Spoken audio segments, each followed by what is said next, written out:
Hello, everyone. Well, can we wait one more minute until we have a few more colleagues here joining us?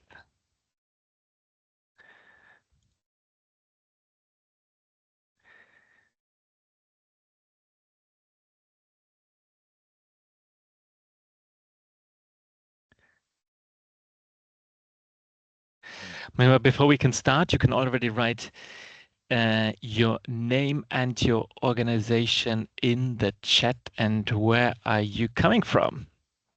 It's a little introduction, that would be very nice.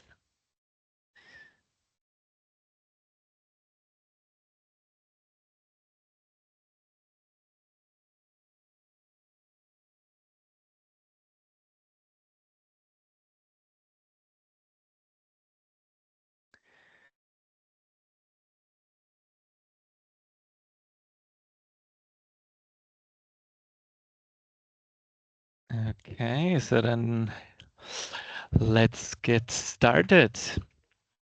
Good afternoon, everyone, or good morning. My name is Nikolas Scherer, and I'm leading the policy and advocacy work of the Anticipation Hub, and I'm honored to facilitate today's community conversation focused on our new global overview report that was released basically last week during the GPDR.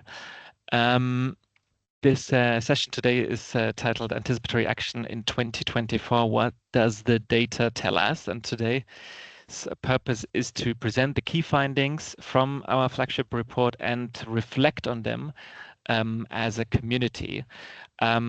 Just to give you a sense of the agenda, we'll basically start with a brief welcome word from the German Federal Foreign Office, Sebastian Kleve, whose continued support makes the report, our work as Hub, also possible. Then we'll hear a short input from Tim, our communications lead, to walk us through some of the in fact, only of the highlights from the report. And in the spirit of the community conversation series, again, this is not really not thought or designed as a lecture, but as a dialogue. So after Tim's presentation, we want to open the floor to all of you.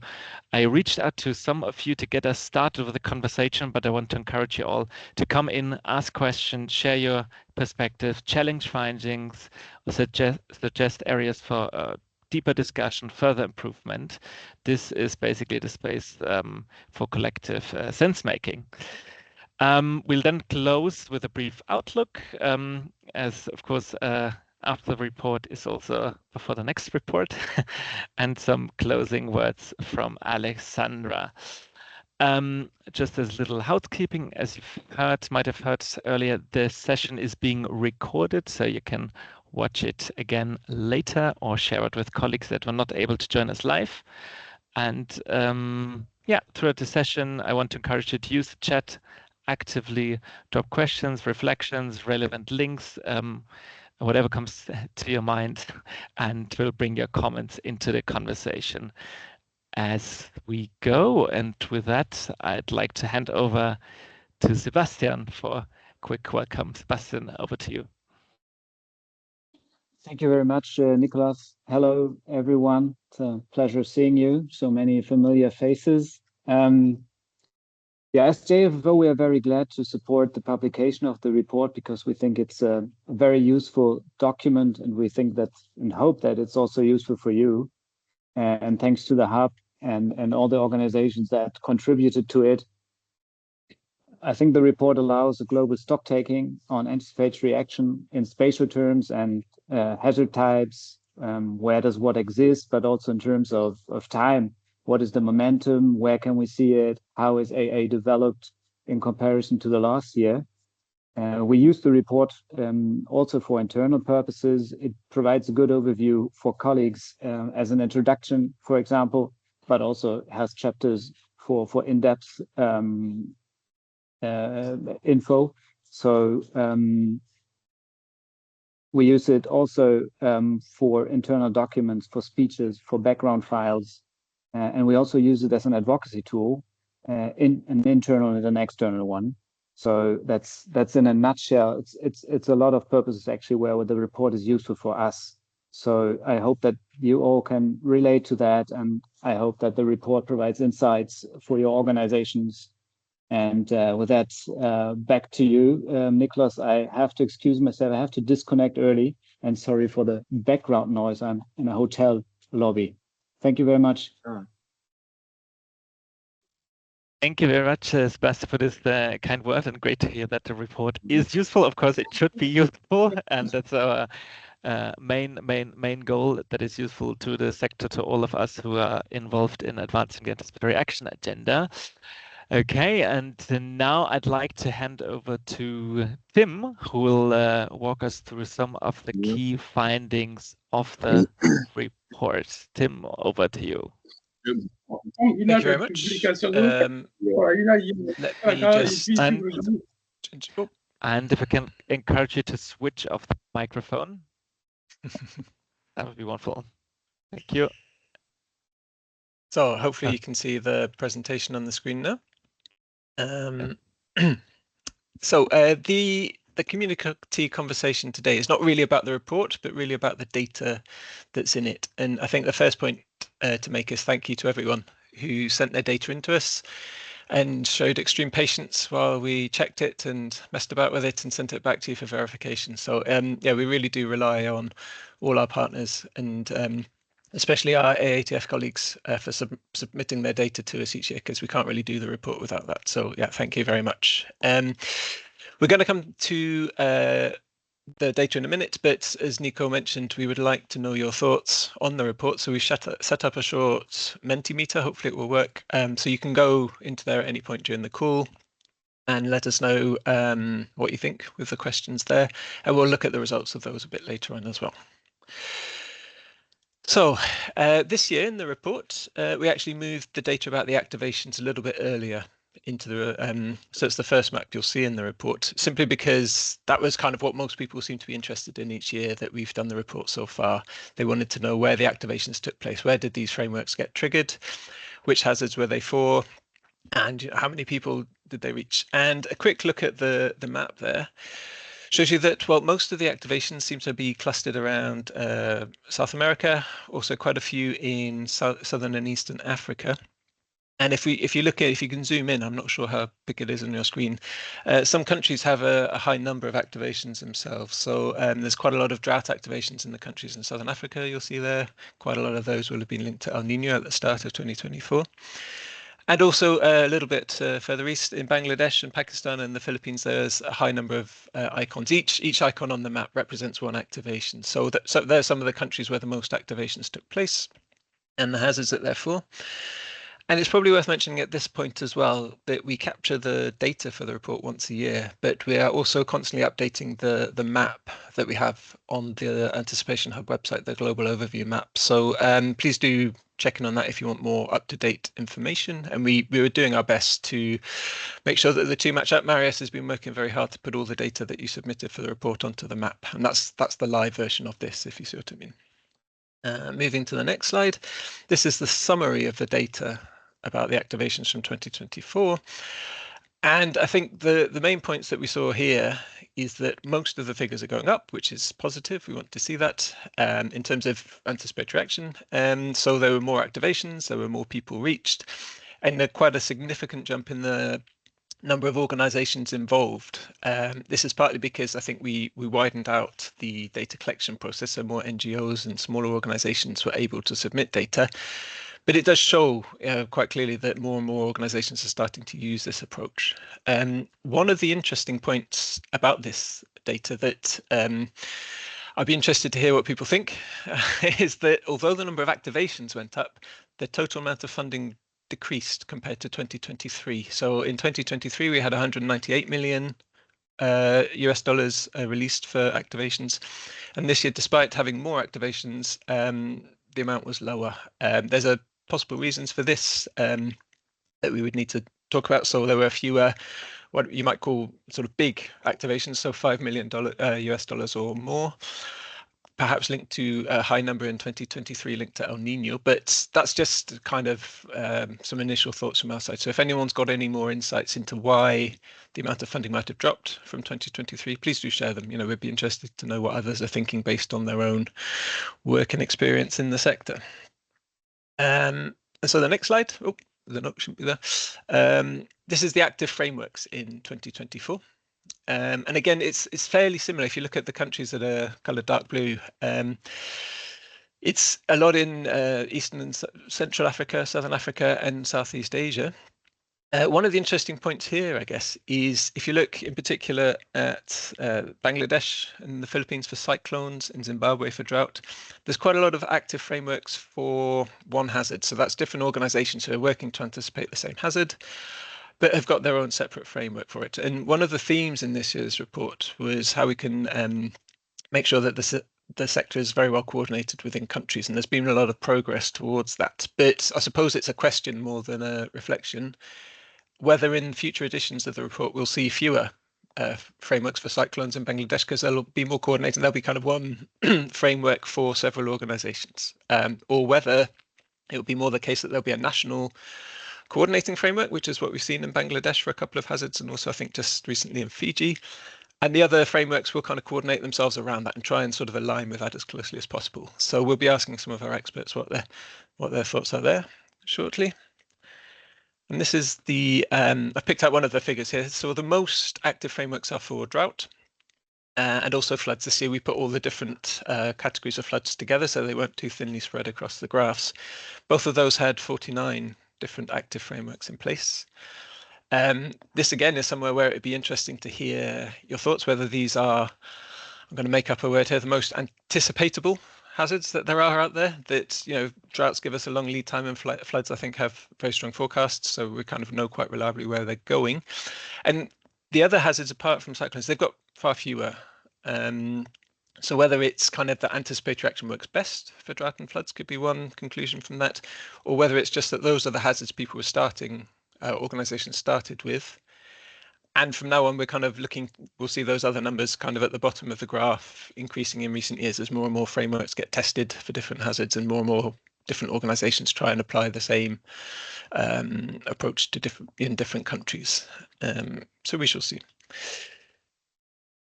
This slide is one that my colleagues Anita and Fred at the German Red Cross very much approve of. It's the types of actions that were listed in frameworks and used in activations. And as in 2023, cash was the most widely cited in frameworks and the most widely used. There is a cash working group who can provide lots and lots of information about how and why cash is so widely used for anticipatory action. But it seems to be hugely applicable in a lot of different countries before a lot of different hazards. It's not specific to one type of situation. It's very, very versatile, which is why we're seeing it so commonly used. And I think there's a growing body of evidence about its effectiveness. But yeah, so that's repeated last year. And the second and third hazards on that list, I'm not sure how largely you can see that, is early warnings, by which we mean dissemination to the communities rather than the triggers themselves, and WASH-related activities as well. This is the third map that we produced in the report. This is the frameworks under development, by which we mean the ones where organisations or national working groups are looking to see how they can develop a system in that country for a hazard.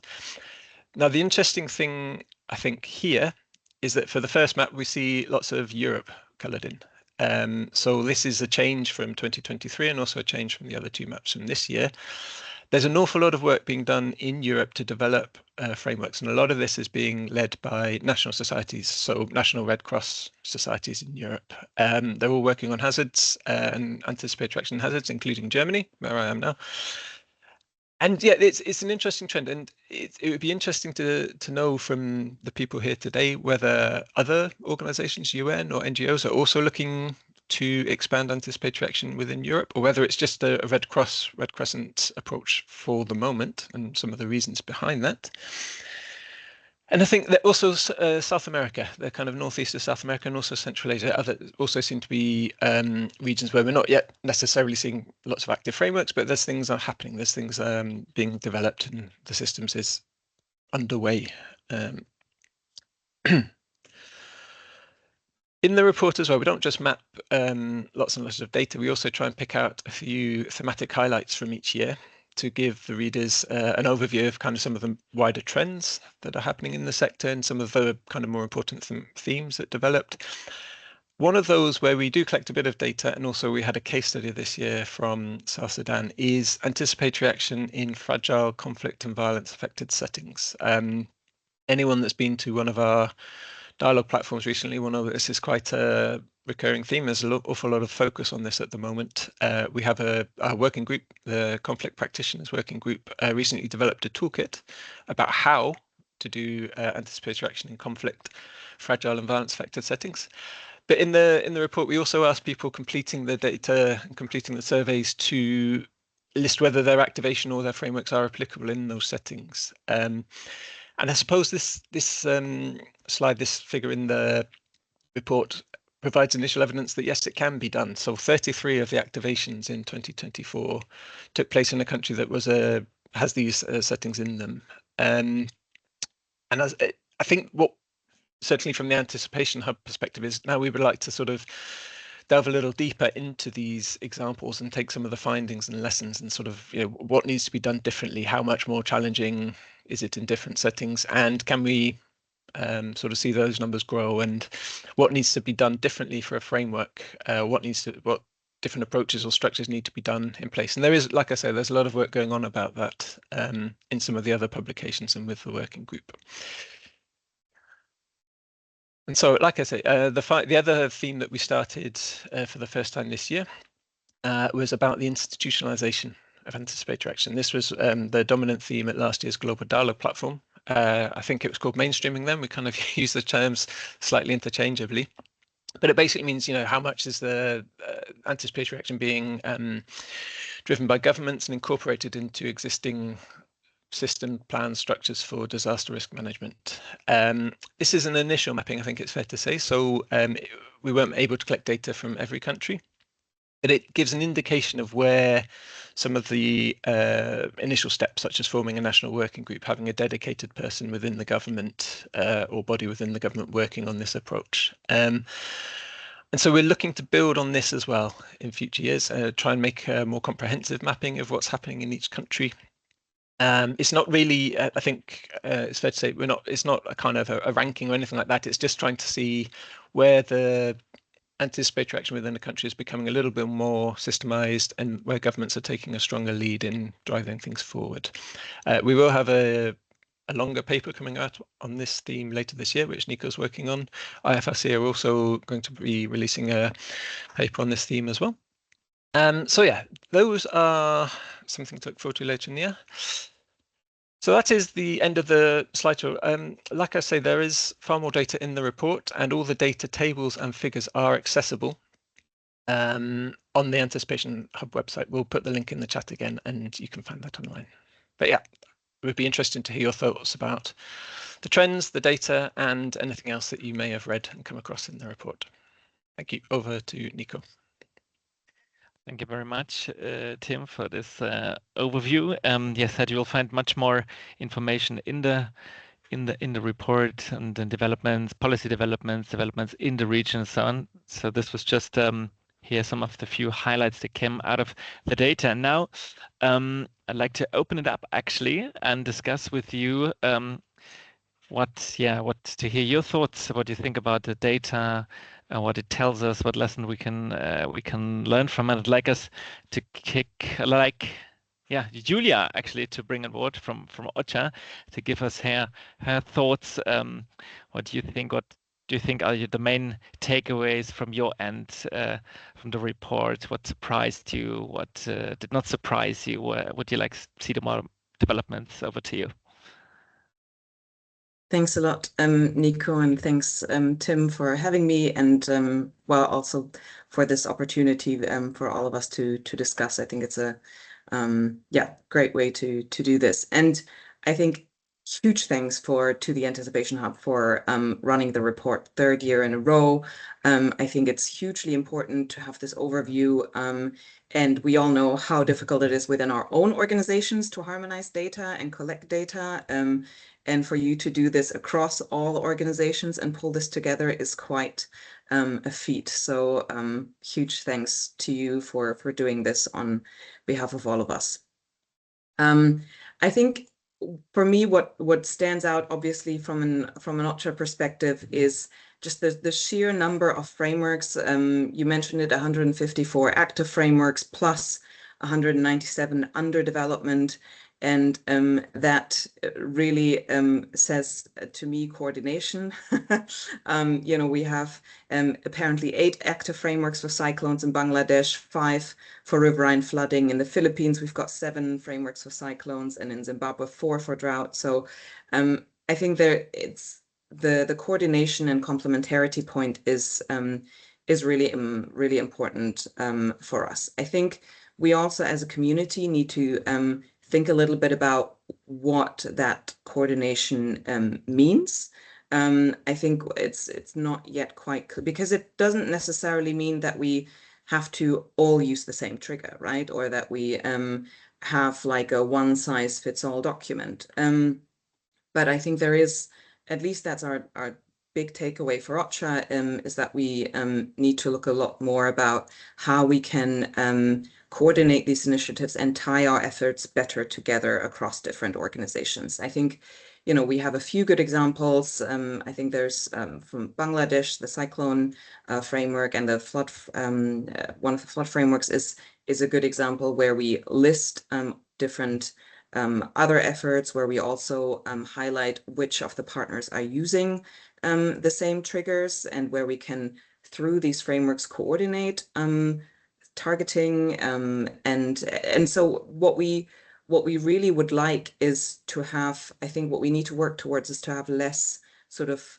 logos or stamps on things. I think there's, all of us know that there's big pressure to put a stamp on what we do. And for us, for example, we're trying to move away from considering some of the frameworks that we've developed with partners as SURF frameworks, but rather consider them as larger multi-partner frameworks where different entities are working together. We're also we're expanding the funding mechanisms that we pull into the multi-partner frameworks. We're pulling in the country-based pooled funds beyond the SURF and others. Again, Bangladesh and also Fiji is an example where we have other funding mechanisms that fund the collective framework, or where partners bring in their own funding. So then it becomes more like a joint collective operational plan, like others. That is, that doesn't necessarily have the individual stamp. So I think that's really really critical. There perhaps a point on the funding. I think the Asia Pacific group made a point in the report around some frameworks that are being set up, and then after the initial period they lack funding. I think that's something that we really need to pay attention to. There is build funding, and then we put these systems in place, but there's clearly not enough fuel financing to keep these initiatives going and keep them effective. And so that's, I think we really have to see that. I think it goes also back to the coordination, to just make sure that whatever we set up is connected, is coordinated, and has a sustainability lens, or has a forward-looking lens, while balancing that obviously with innovation, trying things out, testing new frontiers. Perhaps Brilliant. Couple more. Can I just share a couple more points? Sure, yeah. I'm sorry. I'm shamelessly abusing my time here. I think one of the points that maybe did not come out as strongly as we may want it to come out, is the point of cost effectiveness of anticipatory action. We have, that's one of the big things, right, about anticipatory action. It's not just more effective and more dignified, but it also provides just better value overall for humanitarian response. We've got evidence from Southern Africa, from El Nino, that there was a 30% net benefit over traditional response. The World Bank just published a study about their shock responsive social safety net in the Sahel that proved that early large transfers are better than multiple short transfers later. So there is a lot of evidence out there, and I think we need to showcase that a bit more. And then what I'm excited about is that we're using AI. There was an example in the report from Somalia using AI for flood forecasting. And I do think there's a growing number of initiatives in fragile countries. I think that's really, like, also when we look at the, keeping the humanitarian reset in mind, the decreasing resources that we have, we need to help the most vulnerable with anticipatory action. We have 33 out of 121 activations in conflict and fragile settings, but we actually spend, I think, 68 or 67% of the funds released were for countries with humanitarian response plans. And almost 70% of the prearranged financing was prearranged for countries with humanitarian needs and response plans. So I think that's really encouraging, that there is an increasing attention towards those most vulnerable. And with that, I'll hand it back to you. Thanks. Thanks, Julia, for these great reflections. So the need for coordination and complementarity, keep in mind to fuel funding, cost effectiveness, and FCV settings. Very good point. Great that the report gets us thinking or advancing the AA agenda. I'd like to bring in two more persons before I open this up. First, maybe Ed from the START network, if you could share your thoughts on the report. Ed, Hi, everyone. you. Thanks, Nico. Yeah, let me first echo what Julia said. Great kudos to the Anticipation Hub team for putting out this global overview. Really valuable for all of us working in Anticipatory Action. I would just first kind of reiterate that point that Julia said on the amount of frameworks. In many ways, it's heartening to see what a diverse ecosystem of Anticipatory Action is, and it speaks to all the efforts of many of the actors and others to mainstream anticipatory action over these years. But I think it also shows that there's been a lot of focus on build, and there's been a lot of focus on creating these protocols, systems, and to me that says that there is a lot of risk analytics, a lot of understanding about the hazards and risks in countries that can be shared amongst each other. And I think that's often the biggest lift for getting a protocol off the ground. So to echo what Julia said, the coordination aspect, but also I think opening up some of those protocols, making sure that they are available for different agencies to come in and understand and trigger based on those in a coordinated way is a great initiative we can all, I hope, look forward to in the next phase of anticipatory action. And I think that you got to say, with that, a focus on fuel funding is an essential one. I would pivot slightly to talk about what I found really interesting in the overall number of protocols that are listed as multi-hazard in the overview. I found that particularly interesting. I think it speaks to recognition that the factors that are influencing these disasters that we are trying to mitigate and prevent the impacts of are not being driven by a single source of threat. There are vulnerabilities and exposure and hazards that are across different hazards, and I think it's really interesting the amount of that have been created, and I hope that's something which we can see more in terms of an impact-based approach to anticipatory action protocols in future. There's been a lot of talk about creating impact-based forecasting for anticipatory action, and I think the emergence of more multi-hazard approaches can only strengthen the overall implementation of actions that mitigate and prevent the actual impacts that communities are facing. I know there's probably lots of people who might want to come in and add some thoughts, so I'll hand back to you, Nico, right now, and maybe there'll be more opportunities to add reflections later. Super, many thanks, Ed, and great reflections. And Caroline, can I bring in the IFRC for quick reflections on the report? What surprised you? What are you taking away? Caroline, over to you.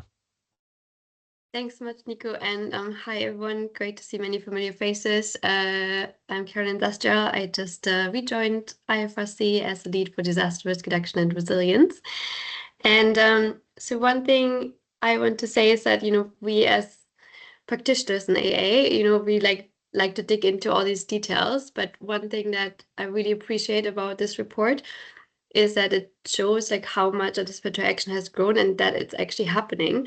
Because quite often still when I talk to other colleagues, either in the humanitarian setting or in development setting, for them it's actually still rather new, and they're like, oh, does it work? And so actually having, a map and sort no, there are activations in these countries and this many hazards, it's kind of so big congratulations to the Anticipation Hub for putting this together, because it's still super helpful as an advocacy tool to actually show people that it is happening. It's not just a few crazy people here on a call doing this work.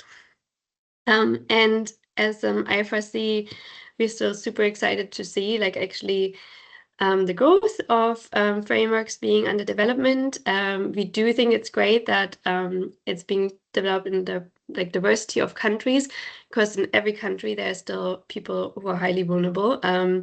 In many countries that, for example, in Europe, also gaps between inequality are rising. So we still think there are definitely humanitarian needs there as well. And the other thing that I found super encouraging as well is that emphasis on anticipatory action in more fragile and conflict affected areas, and the expand of anticipatory action to all kinds of events. Initially, when I first started working on anticipatory action, we had a very much focus on weather-related events. I think in last year, the anticipatory action, for example, population movement tripled. So, just looking also at other humanitarian crises where we can anticipate and act ahead, that for me is a big highlight as well. And then one other big thing in terms of the institutionalization, and some people touched about it in terms of number of frameworks. So for me and the Red Cross, who are auxiliary to the government, the key would be that it's actually the national stakeholder, the national government, who takes charge in kind of coordinating humanitarian actors and having coordinated frameworks.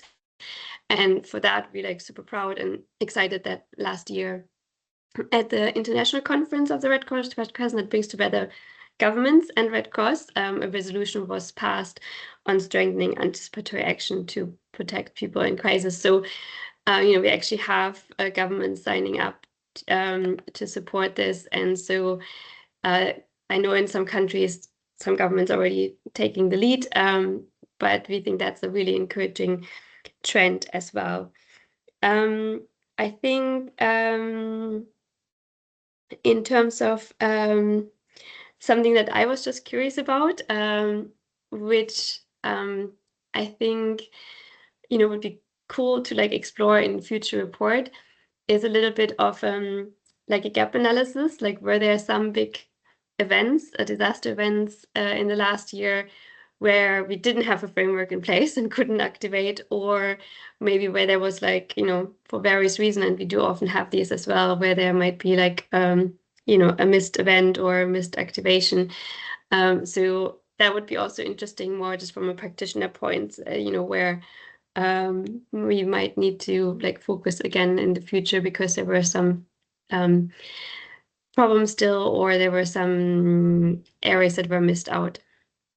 I'm going to leave it there because I'm curious to hear from others as well on the call. So thank you for letting me share my thoughts. Thank you very much, Caroline. Meanwhile, before I just open up, I'd like to see the results from our little Menti poll. I hope you have had a chance to fill out the poll. If we can just get up the slides and see the word cloud over there. And then I'll bring in a few voices.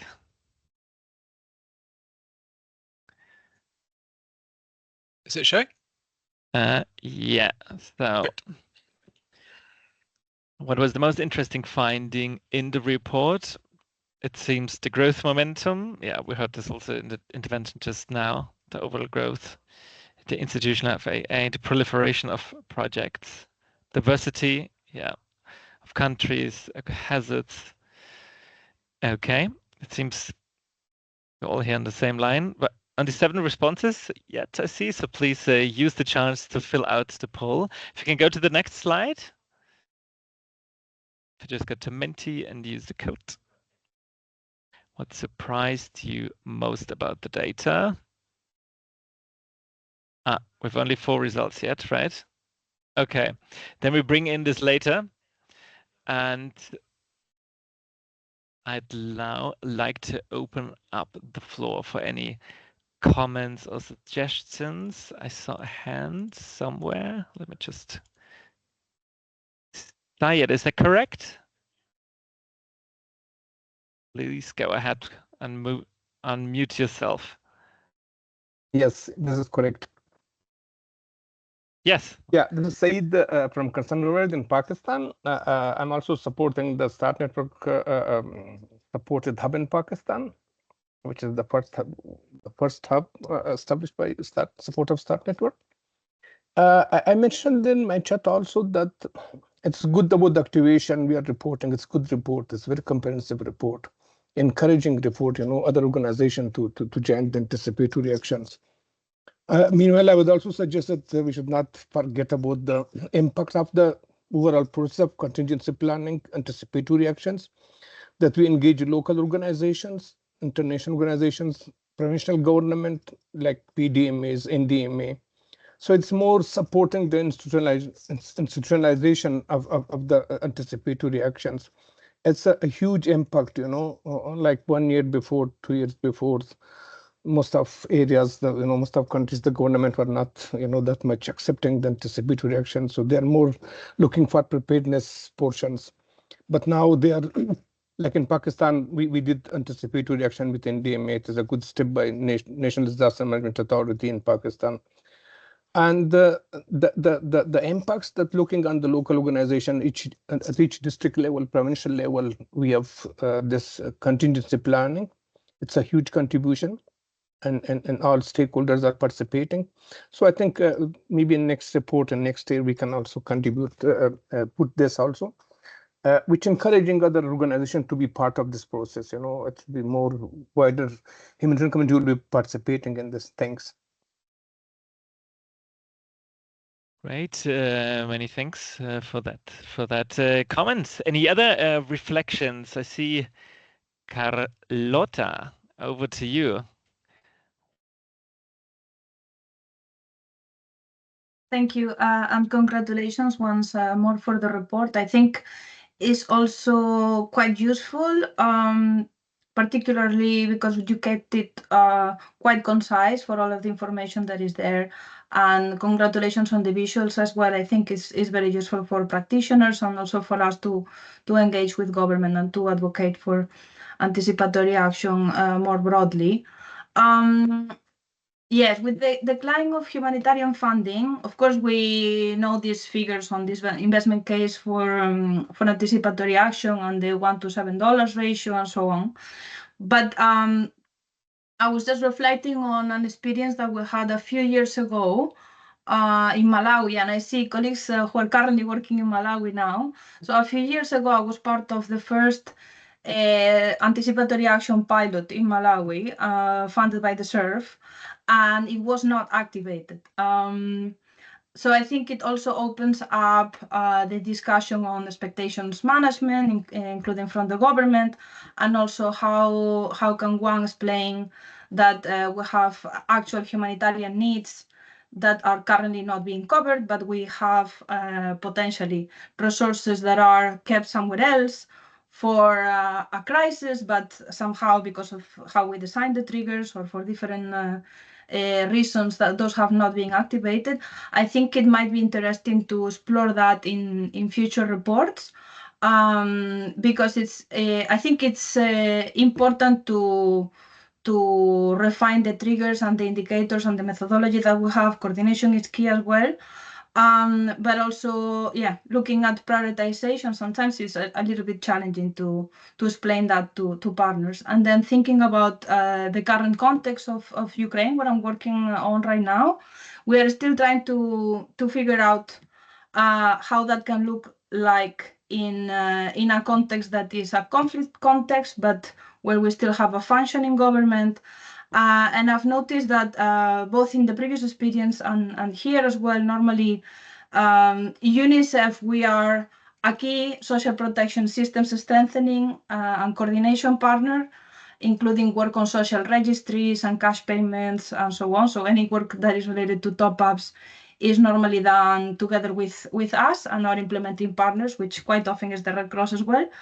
But somehow we are not part of this mechanism. So sometimes it's a little bit challenging because we want to contribute to the bigger picture. We want to enable. We don't want to duplicate and come up with 20 different frameworks for the same context as we've seen in other cases. So yeah, I think it would be important to bring OCHA in at every available opportunity, of course.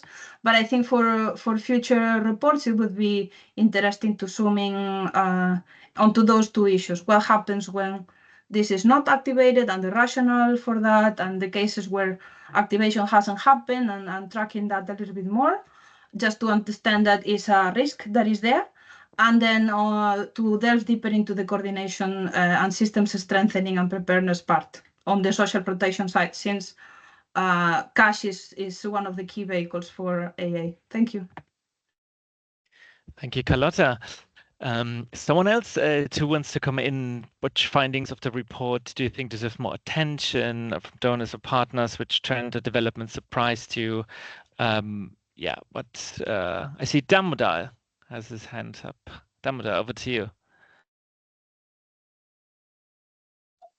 Thank you, Nico. Good morning, good afternoon, good evening, colleagues. I'm Damodar. I have recently joined World Food Program in Bangladesh as a coordinator for the technical working group. I was with the German Red Cross for long, and it's only last week that I arrived here. And so happy to hear and see Bangladesh coming up quite frequently in the presentation and in terms of data as well. And also great to see the collective progress that we are making globally in terms of pulling together the number of activations and also promoting the government leadership in anticipation.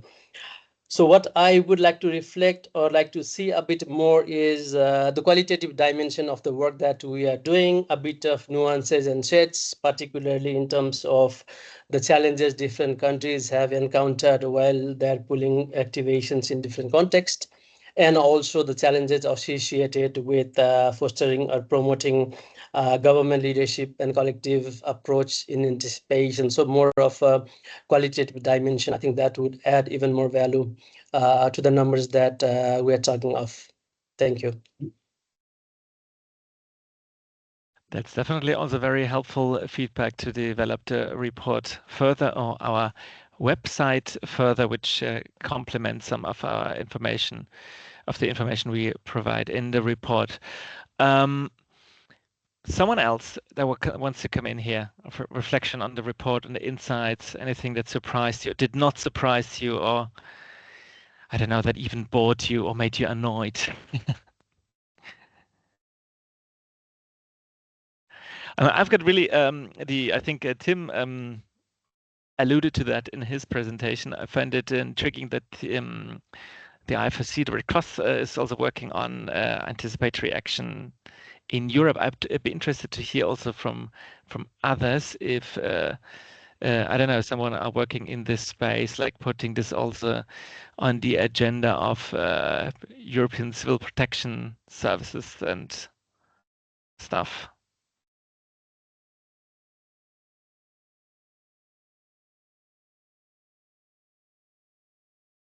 Doesn't seem to be the case. Which is also fine. Okay. That at least was a bit of a surprise for me. Someone else who wants to come in here?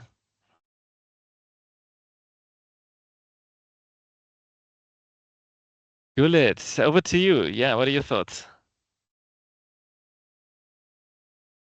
Thank you very much. I think the report is very nice and comprehensive and captures a lot of good things. But what I want to also is the depth of activities or interventions that has been utilized over the different frameworks and how much effective they have been.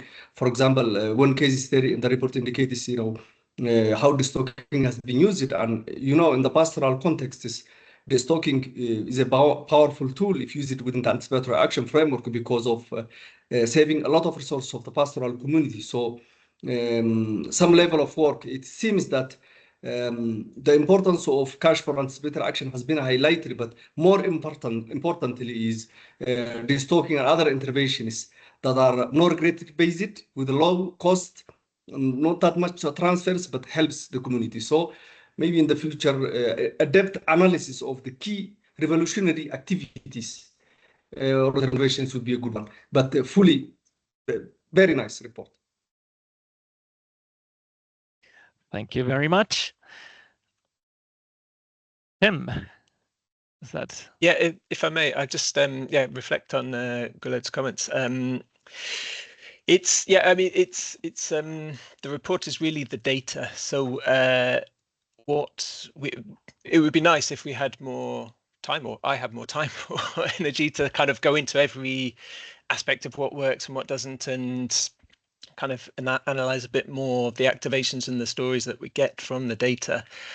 And it's something that we're looking to do, and in other reports as well and other briefings. But I mean, the real kind of purpose of this report, and we started it 3 years ago, is to make sure that the data is available for people. Before we started collecting it with the AATF, I think that overview of the data across the different countries, the different organizations and the different projects wasn't available.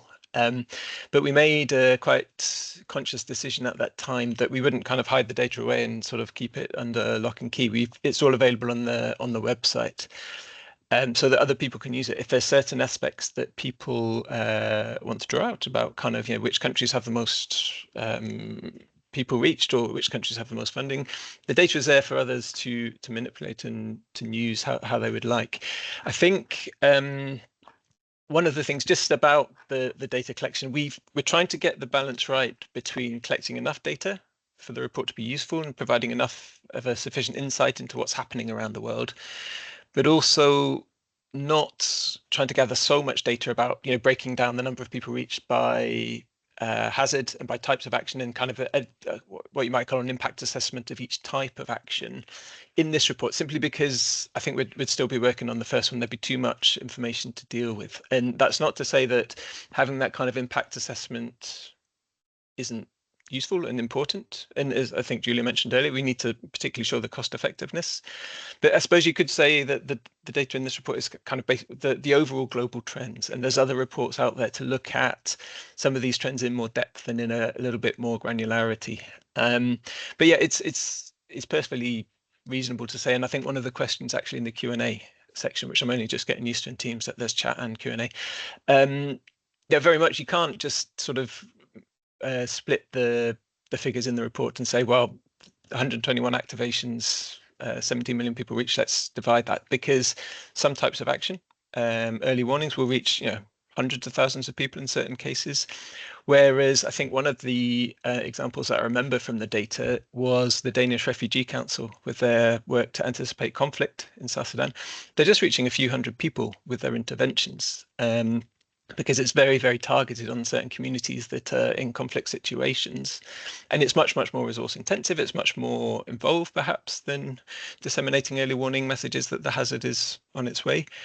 So that's why we do, again, why we don't try and go into too much of this detail about every type of hazard and every type of case within the report, because there's not the scope to do it in detail for all of them. We just pick out 1 or 2 case studies to try and illustrate what's happening around the world. But we're always very, very happy on the Anticipation Hub website to feature more stories and more reports and more evaluations. So as soon as you have them, please do send them to us and we'll feature them and we'll share them. And we're revamping our country pages at the moment, and we'll put everything on each country page so that other people can access the results. Okay, thank you, Tim. And one last round of reflections and comment before we have to close this conversation or continue it elsewhere. And I see a hand by Niccolò. Over to you. Thanks, Nico. No, just first of all to join other colleagues in saying that this report, I also find it extremely useful. It is a report that I'm citing every day in my everyday work. So it's really, and of course, with all the limitations the team was also referring to, which are not necessarily limitations, but choices made to avoid maybe an overflow of information and detail, but still the data available there is very, very useful to communicate on how this community is moving ahead, what are the challenges, and what are the successes, and what's the data. And then one point on the data, two reflections that come from also what Julia and team were saying. One is on the coordination. Definitely, when we see 8, 9 protocols for the same hazard in the same country, this is a sign of, at least it raises the question, why?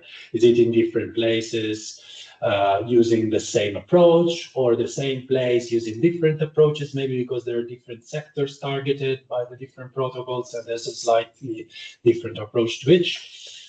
In any case, I think a report like this one gives a strong basis for practitioners, for any actor engaging in AA in a given country, and this is true in general for the Anticipation Hub platform, to first assess what's out there and ask this question before embarking in an exercise, because it may well be that in certain countries for certain hazards, there's already something in place where a given actor can piggyback on and work with. So I hope we all collectively will be doing it more and more moving forward to reduce any possible duplication, and especially to use as an entry point frameworks, protocols that we know are already validated with the government and where there is really a good level of ownership of the national and local stakeholders in the country. Then the second one was about the hazard types. You said, Tim, that drought was still on top of the list in terms of, I think, the active frameworks or the activations. Now, I don't know exactly, but there for sure, on the one hand, probably it's where, of course, drought and floods were the two first. I guess it's also where many of the or various organizations have started from. But then I think this also tells us something about where vulnerability, like drought. If we take drought, we know the majority of impact of drought, and of course I'm speaking from an FAO point of view here, a bit biased, but we know how drought has predominantly an impact on agriculture, the livelihoods associated to agriculture. And we also know how taking action in rural areas, in many cases, there's a lot to do to protect agricultural livelihoods and agricultural production, so that these hazards don't have an impact down the line on food security.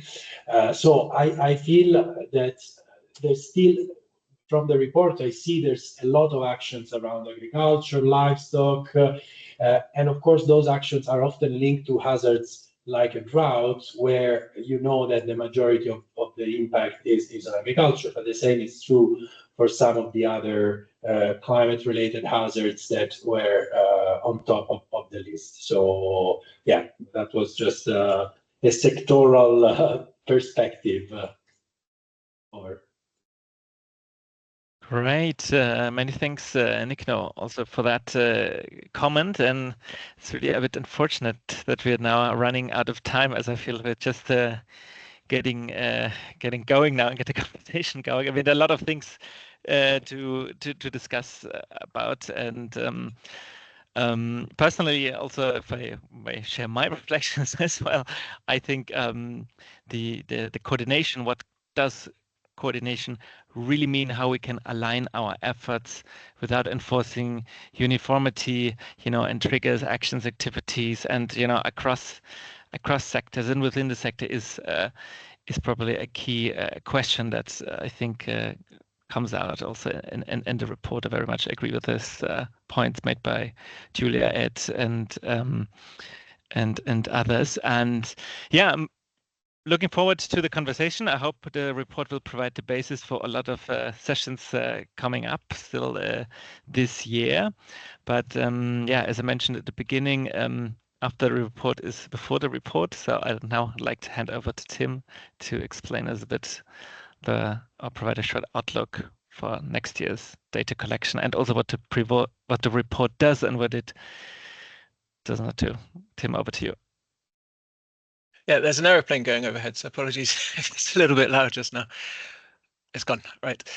So yeah, just very, very quickly, one of the things that we are hoping to do for the report that we'll look at 2025 is to allow people a bit more time to submit their data, and that gives us more time to cross-reference and check against all the different frameworks and activations submitted for a country. So we're hoping to start that at the end of November this year, and we're going to try and clarify some of the slight misunderstandings in what we are collecting and what we aren't collecting, in terms of the way that we collect the data. And I think a lot of people have this will now be their fourth year of submitting data to us, so they're old hands, as it were. But we want to make sure the data is as consistently reported as we can without creating too much of a burdensome task for people. So we'll be producing some notes to help people along that. But yeah, look out in November. We'll be announcing that to make sure, particularly for the active frameworks and the frameworks under development. Activations, we understand that people need a little bit more data, a little bit more time to verify all the people reached and what have you. So that might come later, but giving people more time will be one thing. One thing a couple of people have asked is how do we select the case studies to feature in the report? Very simply, if we know about them, it helps. So please do feel free at any time that your organization or your country activates a framework and starts putting into place some of the actions. You can send us a news story at any time during the year. And we don't just pick the best, we try and pick the ones that highlight particular themes. So this year it was coordination and also an activation that was led by government, which was Bangladesh, and the coordinated one was in Ethiopia. But the more case studies we have on the website during the year, the more ideas we've got about what's going on and can help us select the kind of most pertinent case studies for the report.